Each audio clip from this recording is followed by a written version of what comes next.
देश भर में माँ दुर्गा के पवित्र नामों की धूम मची है। नवरात्रि के दशमी के दिन दशहरा मनाया जाता है। इस साल दशहरा 2 अक्टूबर दिन बुधवार को मनाया जाएगा।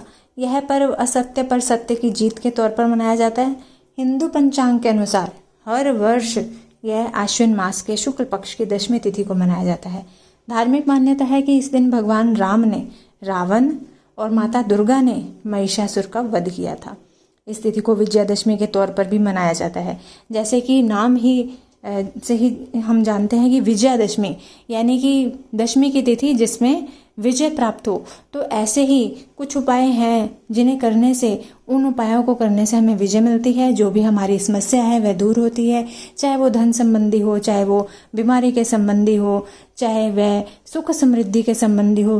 तो ऐसे कुछ सरल से छोटे छोटे से उपाय हैं जिन्हें करने से हम उन उपायों को सिद्ध कर सकते हैं, उन पे विजय कर सकते हैं और अपना जो जीवन है उसे खुशहाल बना सकते हैं। तो उसी के संदर्भ में आज ये वीडियो रहेगी। हरे कृष्णा, राधे राधे। आप सभी का बहुत बहुत धन्यवाद मेरे चैनल पर आने के लिए। आज की वीडियो का विषय आप जान ही गए हैं।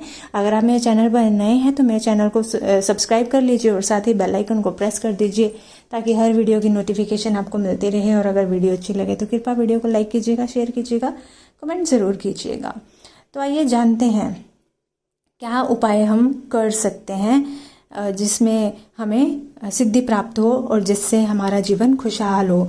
जैसे कि कोई रोग है, धन की कमी है, दरिद्रता है, कार्य में कोई रुकावट है, कोई शनि की 7.5 है, ढैया है, ऐसे बहुत सारी चीज़ें, उनके उपायों के बारे में बात करेंगे। तो जानते हैं उपायों के बारे में। सबसे पहले उपाय है रोग से मुक्ति के लिए। दशहरे के दिन अगर रोग से मुक्ति पाना है तो आपको सुंदरकांड का पाठ करना चाहिए। इसके अलावा एक नारियल हाथ में रखकर हनुमान चालीसा का दोहा, नासे रोग हरे सब पीरा, जपत निरंतर हनुमत बीरा, यह पढ़ें और जो भी रोगी है उसके सिर के ऊपर से 7 बार घुमाएं। इसके बाद नारियल को रावण दहन में फेंक दे। ऐसा करने से बीमारी से बचाव हो सकता है। अगला उपाय जानते हैं कार्यों में सफलता के लिए। कार्य में सफलता या कोई समस्या है उससे छुटकारा पाने के लिए दशहरे के दिन अपराजिता के पौधे की पूजा अवश्य करें। अपराजिता का फूल बाएं हाथ में आप बांध सकते हैं। कोई जैसे किसी कपड़े में डाल के उसे अपने बाएं हाथ में बांध लीजिए। जो भी कार्य करने जाएं तो आपको उसमें अवश्य ही सफलता मिलेगी। अगला उपाय है धन लाभ के लिए।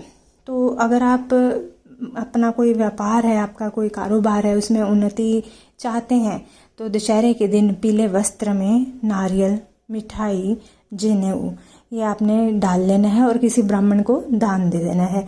मिठाई आप 1 पीस 2 पीस जितने भी आपकी इच्छा हो आप उतना डाल सकते हैं। बिल्कुल सरल सा है। नारियल, मिठाई कोई भी आपकी इच्छा के अनुसार और एक जनेऊ ये एक पीले वस्त्र में डाल के ब्राह्मण को दान दे दें। और आपका जो भी आपका व्यापार है जो कि काफ़ी समय से अगर मंद पड़ा होगा तो आपको इसमें फ़ायदा होगा, आपको आर्थिक लाभ होगा। अगला उपाय आता है शनि की 7.5 अगर है या शनि का ढैया चल रहा है तो उससे अगर राहत पाना चाहते हैं तो आपने दशहरे के दिन शमी का पेड़ है अगर आपके आसपास घर के, तो उसके नीचे तिल के तेल के 11 दीपक जलाने हैं और प्रार्थना करनी है शनि भगवान से कि आपको आपको जो भी कष्ट है उससे आपको मुक्ति मिले और शनि की 7.5 या ढैया जो भी आपका होगा उससे उसका प्रभाव जो भी होगा उससे आपको राहत मिलेगी। अगला उपाय आता है दरिद्रता दूर करने के लिए। तो कहा जाता है कि दान अगर गुप्त होता है तो वो महादान माना जाता है। तो इसलिए दशहरे के दिन गुप्त तरीके से किसी ब्राह्मण को या किसी असहाय को आप दान कीजिए। दान अब क्या कर सकते हैं, अन्न कर सकते हैं, वस्त्र कर सकते हैं या कुछ पैसे दे सकते हैं। जो भी आपकी इच्छा हो उसे गुप्त रूप से। और पात्र आपने जो चुनना है, जो पात्र आपने चयन करना है, जिसको भी आप दान देना चाहते हैं वे सोच समझ के कीजिएगा। तो आपका जो कोई भी दरिद्रता की समस्या है वह दूर होगी। अगर घर में कोई कलह कलेश है तो वो भी खत्म होगा। अगला उपाय आ जाता है ऋण उतारने के लिए। अगर एक नारियल लेना है और उस नारियल पर चमेली के तेल में सिंदूर मिला के आपने स्वास्तिक का चिन्ह बनाना है और कुछ आपने भोग जो भी आप हनुमान जी को चढ़ाना चाहते हैं, लड्डू या गुड़ चना वो आपने हनुमान जी के मंदिर में जाके उनके चरणों में अर्पित कर देना है और ऋण मोचक मंगल स्रोत का पाठ करना है। आपको तत्काल लाभ होगा। ये जो नारियल है उस पे आपने जो स्वास्तिक बनाना है वो नारियल, और आपने कुछ भी भोग प्रसादी भगवान के लिए वो लेके जाके उनके मंदिर में उनके चरणों में आपने चढ़ानी है। और दूसरा उपाय ऋण उतारने के लिए ही सुबह नित्य कर्म स्नान करने के बाद आपने अपनी लंबाई के अनुसार काला धागा ले लेना है, उसे एक नारियल पर लपेट लेना है। फिर उस नारियल की आपने पूजा करनी है, उसको बहते हुए जल में प्रवाह कर देना है। तो ये दोनों उपाय ऋण मुक्ति के लिए हैं।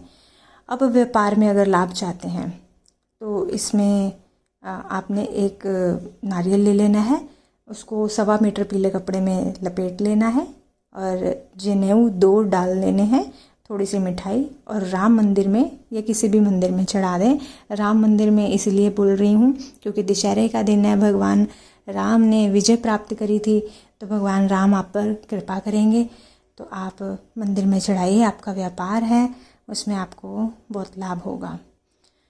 फिर अगला उपाय आ जाता है, अगर आपके पास पैसे नहीं रुक पा रहे हैं, धन नहीं रुक पा रहा है, परिवार में आर्थिक संकट बढ़ता जा रहा है, तो आपने एक जटा वाला नारियल ले लेना है, गुलाब या कमल का जो पुष्प है वो ले लेना है, और 1.25 मीटर आपने सफ़ेद या गुलाबी कपड़ा लेकर और चमेली और दही और सफ़ेद मिठाई और एक जोड़ा जनेऊ, ये सब चीज़ें ले लेनी है।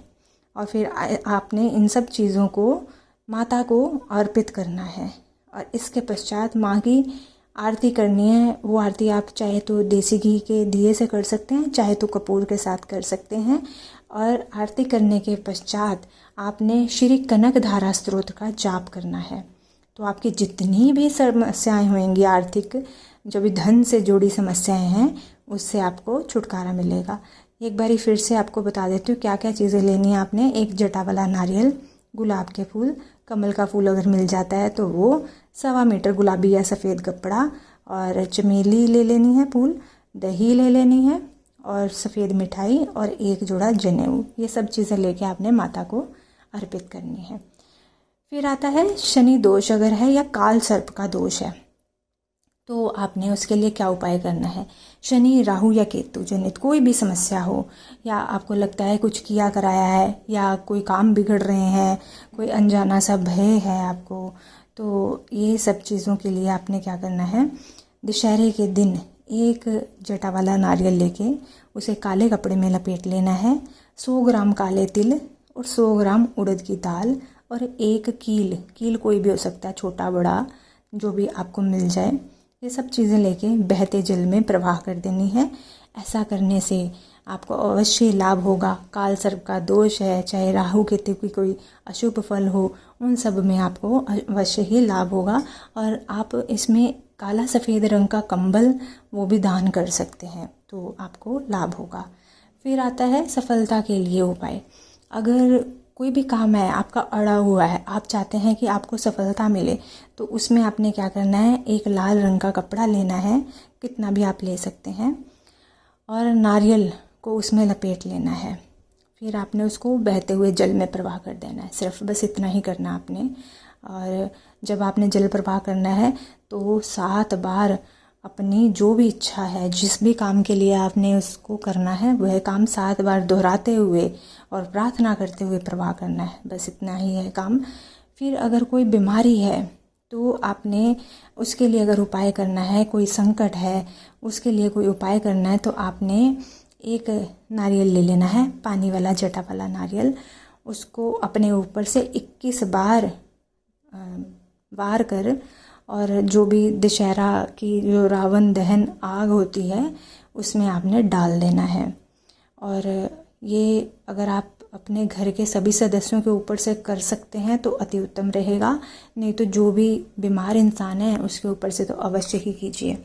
और साथ ही हनुमान जी का अगर आपके आसपास घर के कोई मंदिर हो तो वहाँ जाके हनुमान चालीसा पढ़ सकते हैं, नहीं तो घर पे पढ़ सकते हैं। और अगर मंदिर जाते हैं तो उनको जो उनका चोला होता है, यानी कि चमेली और संदूर का चोला, वह अवश्य चढ़ाएं। अगर आप स्त्री हैं तो आप वहाँ पे जो भी पंडित होंगे आप उन्हें बोल सकते हैं। फिर अगला उपाय आता है, अगर आपको नौकरी चाहिए, स्थायी नौकरी चाहिए, तो आपने क्या करना है, दशहरे के दिन नारियल की जो जटा होती है उसे जलाकर भस्म तैयार कर लेनी है और नारियल का जो पानी मिला लेना उसमें। फिर वो जो भी बन जाएगा उसके आपने 7 पुड़ियाँ बना लेनी है। 4 आपने पुड़ियाँ घर के 4 कोनों में रख देनी है और 1 पुड़िया घर की छत पर, 1 पीपल की जड़ में रख दें और 1 अपनी जेब में रख लें। तो ये करते हुए आपको कोई ना देखे, किसी की परछाई ना पड़े, ये सावधानी आपको रखनी होगी। और जब 7 दिन बीत जाएं तो सभी पुड़ियों को एक जगह पे आपने इकट्ठा कर लेना है। उस जगह पे इकट्ठा करें जहाँ पर आप चाहते हैं कि आप कोई अपना आजीविका जो आपने निश्चित किया हो कि मुझे यहाँ से पैसा कमाना है, धन कमाना है, वहाँ पे आप इकट्ठा कीजिए और कहीं पे छिपा के रख दीजिए। उसके कहीं पे द्वार के आसपास छिपा के रख दीजिए। तो ऐसा करने से आपको लाभ होगा। अगला उपाय जान लेते हैं संकट से मुक्ति के लिए। ये भी नारियल का ही उपाय है। जितने उपाय बता रही हूँ सारे नारियल के उपाय हैं। ये एक नारियल लेना है, अपने सिर के पास रख के आपने उसको सो जाना है और फिर सुबह उठकर किसी नदी में वो नारियल प्रवाहित कर देना है। प्रवाहित करते समय आपने ओम राम दूताय नमः इस मंत्र का जाप करना है। तो आपके जो भी संकट हैं बजरंग बली उस संकट को हरेंगे, आपको अवश्य ही लाभ होगा। अगला उपाय, ये उपाय है अगर आप पैसे के लिए उपाय करना चाहते हैं तो आपने इसमें 1 नारियल ले लेना है। गणेश जी और देवी लक्ष्मी का पूजन करना है और पूजन करने के बाद वो नारियल की भी पूजा करेंगे ही, उस नारियल को आपने तिजोरी में या जो भी आपका धन रखने का स्थान है उसमें रख लेना है। फिर रात के समय में आपने दिन में जैसे पूजा करी, रात के समय में उस नारियल को राम मंदिर में आप अर्पित कर दें और भगवान राम से निर्धनता दूर करने के लिए प्रार्थना कीजिए, आपको अवश्य ही लाभ होगा। अगला जो उपाय है वह, अगर आप माला माल रहना चाहते हैं जीवन भर तो उसके लिए है। दशहरे के दिन गणेश जी और महालक्ष्मी का विधि विधान से आपने पूजन करना है। चावल की ढेरी पर तांबे का कलश रखकर लाल वस्त्र में नारियल लपेटकर उस कलश में उसको इस तरह से रखना है कि आगे का भाग दिखाई दे। और क्योंकि कलश जो होता है वरुण देव का प्रतीक होता है। अब आपने 2 बड़े दीपक जलाने हैं, एक घी का, एक तेल का, और एक दीपक आपने दाहिनी तरफ रखना है और दूसरा मूर्तियों के चरणों में रख देना है, गणेश जी और लक्ष्मी जी की मूर्तियों के चरणों में, जैसे आप दिवाली की पूजा करते हैं वैसे ही। तो इसके अलावा आपने एक छोटा सा दीपक लेना है, वो गणेश जी के पास रख देना है। आपने पूजा करनी है और प्रार्थना करनी है। आपके ऊपर गणेश जी भी कृपा बरसाएंगे और माता लक्ष्मी भी कृपा बरसाएंगी और आप माला माल रहेंगे। तो ये उपाय हैं और इनमें आपको जो भी अपने हिसाब से उपाय लगता है आप उन्हें कर सकते हैं। अगर आप मेरी जानकारी से संतुष्ट हैं तो कृपया वीडियो को लाइक कीजिएगा, शेयर कीजिएगा। मिलती हूँ अपनी अगली वीडियो के साथ, तब तक के लिए सभी को हरे कृष्णा, राधे राधे।